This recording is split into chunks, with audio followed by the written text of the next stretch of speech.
Tumama sa isang gate bago sumemplang ang motorsiklong yan sa Florida Blanca, Pampanga.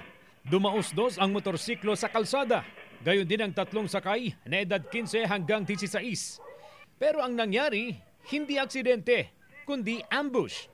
Ayon sa pulisya, bago ang insidente ay may nagkaaway ang isa sa mga sugatan. Nagkahamunan sila through online na makikita sila sa isang lugar doon sa Barangay Calantas sa Florida Blanca.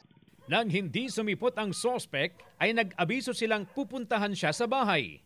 Doon inabangan umano sila ng sospek at mga kasabwat. Nung nakita na ng mga sospek yung mga victim na padating, on board sila ng isang motorcycle, pinagbabato nila ng bote. Dahil doon, binilisan ng driver yung takbo ng motorcycle until bumangga siya doon sa pader.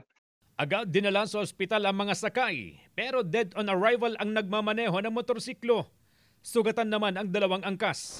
Ayon sa pamilya ng biktima, iba ang paalam ng mga ito. Gumagawa po sila ng project para ipasa po sa school po niya kasi nga po magpapasko, gumawa po siya ng parol. Nagabihan po sila ng hiram ng motor. Ihahatid po yung mga kaibigan niya. Naaresto na ang 24 anyos na sospek na isang mekaniko at 3 niyang kasabwat umano. Sinisikap din silang magkuhanan ng pahayag.